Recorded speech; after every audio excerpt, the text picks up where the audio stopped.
Welcome to the Chateau Laurent in the beautiful town of Agde in the south of France, one of the most extraordinary Art Nouveau villas ever to be built. As you enter, please imagine that you've been invited to a party by your host, Emanuel Laurent. Because that is what this house was, a huge party pad for a young man who inherited his vast fortune at the age of just 25. This entire villa was completed before he reached the age of 30, and in it you can see his youthful flights of fancy. And an insouciance in mixing together styles from all over the world, because Emanuel was a great traveller. And he brought back influences from everywhere he went. You'll see a lot of Japan, of Asia, of Egypt as we travel through these rooms. I feel as though I'm in a painted Egyptian or Grecian temple, because we often forget that that's what those temples were like. They were painted, every single surface in just this way, but we never see that these days when we go and visit them. But stepping in here is like stepping back in time and also stepping into the mind of its creator. Emanuel created this not with famous artists and architects. In fact, there was no architect at all. He designed this house himself. He used his friends who were artists and craftsmen, and together they made this magnificent flight of fancy.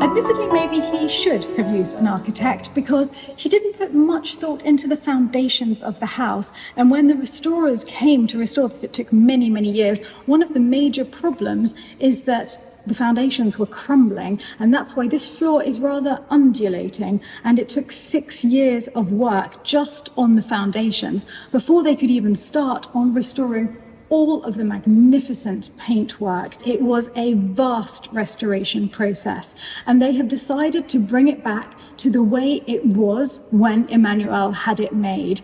And so you see the colours in all of their glory. This room caused the restorers quite a lot of problems, because there are gaps on the wall, and they were thinking, well, what was there? What's the missing design? What do we put there? And then they discovered an original photo showing that the walls were actually covered in rugs, and there was more furniture, and they just didn't bother painting behind those bits, which actually Philip discovered I did when he moved a wardrobe once, and was saying, no one does that, why did you do that? But I've been running out of paint, and so I feel quite vindicated actually. But they've left the gaps because they haven't been able to find the original carpets that were once there. But you have to imagine this room was very Ottoman in feel, carpets on the walls, many carpets covering the floors, and cushions. And this is where they would lie down. There was even a huge curtain in front of it to make it feel a little more intimate.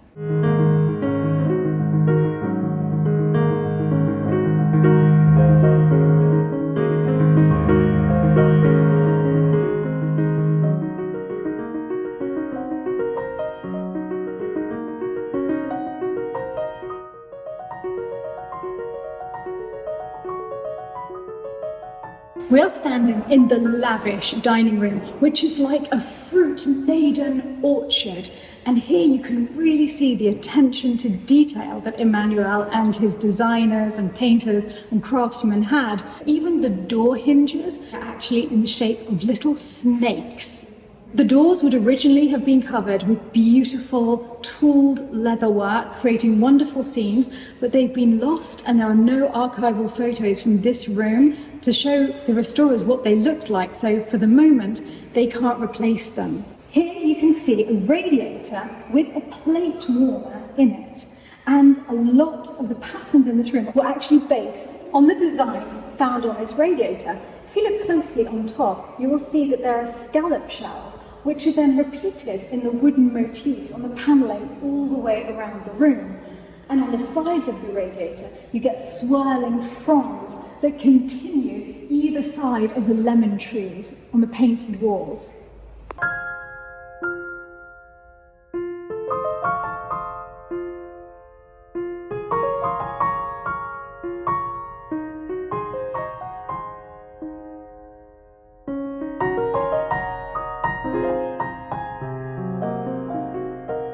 This exuberant mixture of styles leading to the extraordinary staircase hall where you can see Cleopatra on her regal throne, which actually in itself shows what a play this place was, because Cleopatra would never have been shown in ancient Egypt on a throne. She would only have been shown standing because she was pharaoh. She didn't sit around, but that didn't matter to Emanuel, and there she is, enthroned, looking up the stairs and to the pleasures beyond.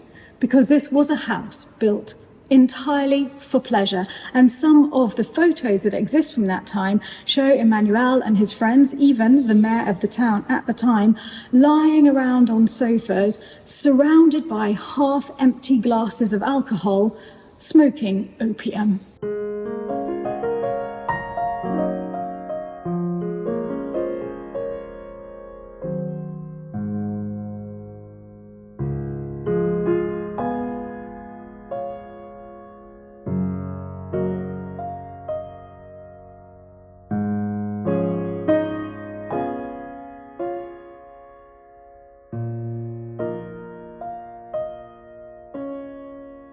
Upstairs echoes the hall downstairs. It's a vast reception area, and the parties would continue up here.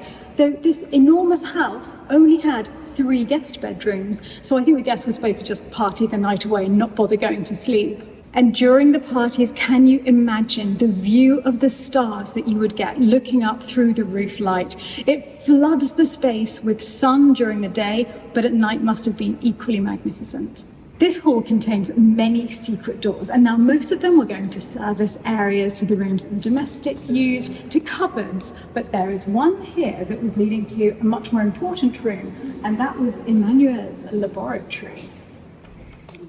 Walking into this room is like stepping into Vulcan's furnace. It has this extraordinary fireplace, which actually isn't a chimney, and nobody quite knows what it was for, because it seems to have these 3 chimneys for 3 fires, but in fact, they link to each other, but they don't link to any chimney or opening on the roof. So no one really knows what this huge chimney piece was used for.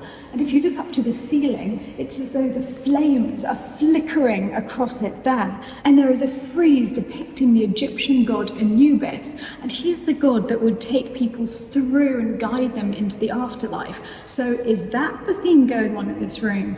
Or is the theme perhaps rebirth? Because if you look at the shape of the door that I've just walked through, it could be seen as a cocoon, and that idea is given a little weight when you look at the windows that go onto the terrace. They're known as butterfly windows. You can see one of them is closed, the other's been opened, to show you that they open with a fixed middle, and as though 2 wings are opening out. And one of the windows is slightly bigger than the other, so they just fit together perfectly. And when you step out onto the terrace, you see a huge window that is again in the shape of a butterfly. This room was Emanuel's laboratory and his library.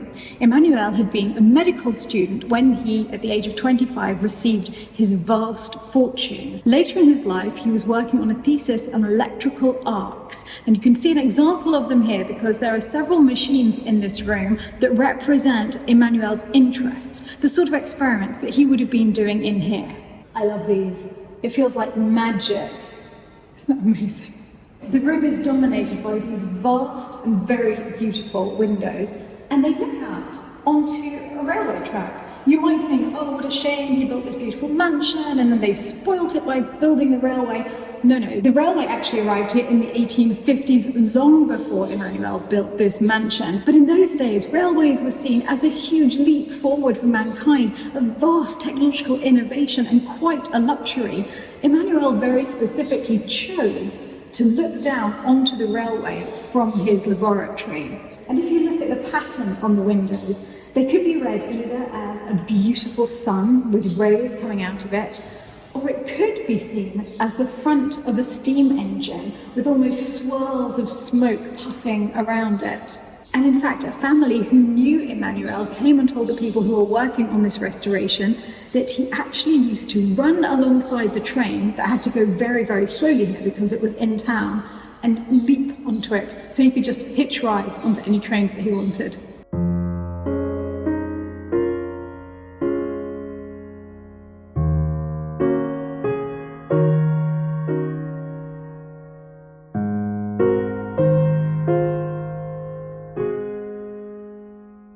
At the end of the beautiful upstairs hall, you can glimpse into this little room, which is directly between Emanuel and his wife's bedrooms. Those are not open to the public at the moment, but if you come this summer, you may be lucky because they're currently working on his wife's room. They've managed to buy back the original Art Nouveau furniture, and we've been allowed a little peek, and I can assure you it is going to be splendid. So if you're here this summer, do come to look at that. However, we are going to be able to take you into Emanuel's bedroom, so you will get a sneak peek of that, which you wouldn't usually get on the tour. You can't come into this room either on the tour, but you will be able to see it as you look down the hall.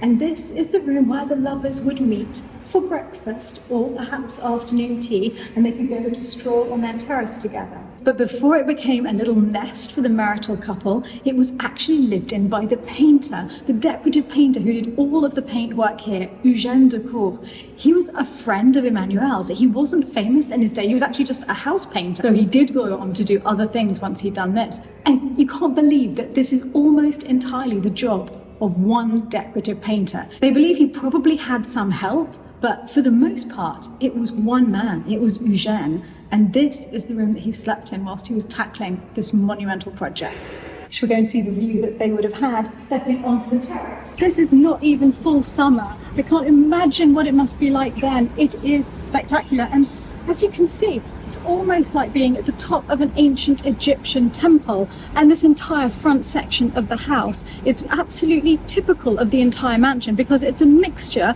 of ancient Egyptian architecture and Grecian architecture. And that's exactly what Emanuel was doing. He was playing with all of these different styles, these different influences that he saw on his global travels, and not caring what was supposed to go with what, but just caring about his ultimate artistic vision, which I think is a triumph. Next, let's go and visit Emanuel's upstairs bedroom, because yes, he had two. We're in a room of the mansion that hasn't usually been visited before, though it will be in a couple of months' time. This will be used for exhibitions of things like first edition books that have been found in the castle. He and his wife had separate bedrooms, and this was his, and it's incredibly dramatic.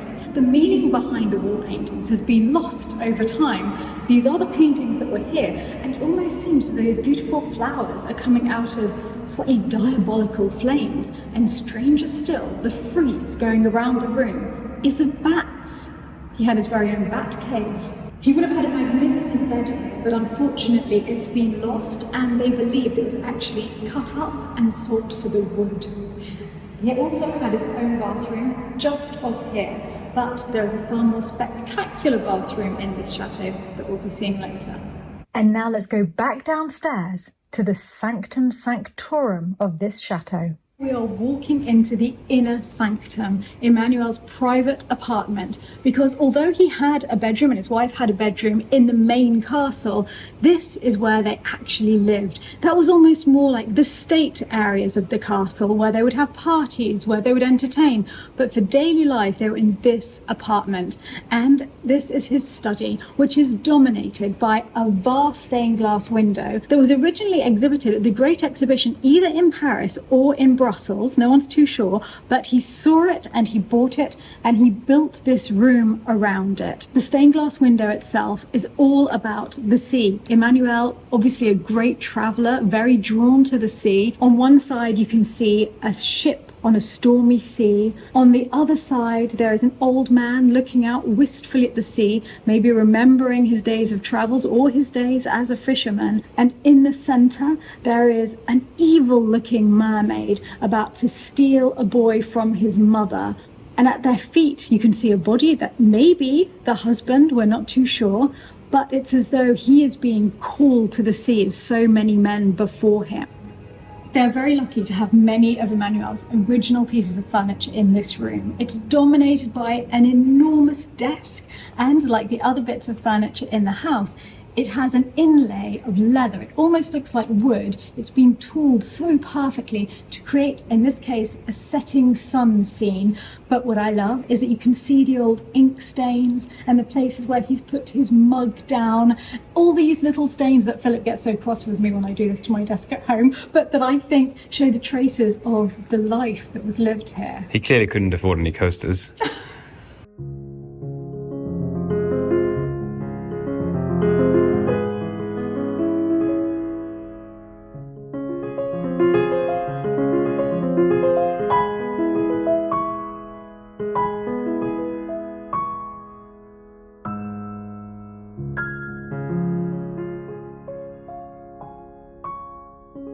And now we are stepping into one of the most intimate rooms, and this is Emanuel's bedroom, and his bed is still here. It is in fact the bed that he died in at the age of 86, still living in this apartment.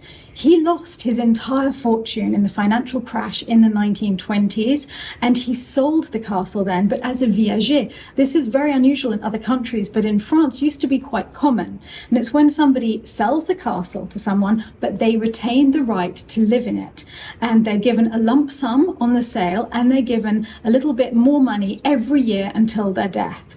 That's what happened, and he lived just in this apartment in the chateau until his death. His bed survived because he had gifted it to the guardian of the chateau at the time, who only 2 years before the opening of the chateau called and said, "Oh, by the way, I have Emanuel's bed. Do you want it?" And no one could believe it. And it was obvious the moment they saw it, this was indeed Emanuel's bed. And there's a real symbolic play going on in this room. On the bed itself, you can see the setting sun. And in fact, at the front, there are poppies reminding us of opium and sleep. There is a woman fast asleep below the poppies. But once they've gone to sleep, we look over to this window, which represents night. And here you can see the crescent moon. It's not very obvious during the day, but apparently at night, when everything is in darkness, that crescent moon lights up and just shines into the space. And there's also a sensuality here, a sort of seductive play between these white birch trees, which are a symbol of femininity, and then the sturdy oak, symbol of masculinity, and this water that separates them. But at the end of the night, the sun rises, and we have that in this window, and all of the trees are behaving. It's just a nice mixed copse. The seduction of the night before has gone, and the sunlight streams into the room. You are now walking into the jewel of this entire mansion, and it's Emanuel's bathroom. And what is extraordinary is that this was an entirely private room, but is possibly the most beautifully finished in the entire house. It was famous even in its own day. It was seen in many of the reviews of the period, and it is still in beautiful order. The entire room was built around this stained glass window, and when the light touches this rippling white glass, it really looks as though the glacier is melting as the rays of sun touch it. And the melting glacier forms into this pool, and the water keeps falling down to the bottom, and you can see it's watering magnificent vegetation. And it feels almost as though that water continues along this lush mosaic floor and then down into surely one of the most romantic baths in the world. And there were all mod cons. As you can see, he even had an overhead shower. But not only that, there was hot and cold running water, heating and electricity. Now these were very unusual things at the time. Electricity didn't arrive until the town of Agde, until the 1910s, 1920s. He had electricity here in 1901 when he was electrifying all of the beautiful chandeliers, and he did that with his own generator in the garden using the water of the river. His heating was underfloor heating, and there were vents throughout the floors in the chateau. And in winter, he had a huge wooden boiler in the cellar, and that would create hot air that went through all of those vents. But in summer, part of the river would be deviated underneath the house, so that the cool water created by that could create a kind of air conditioning. This house was way ahead of its time.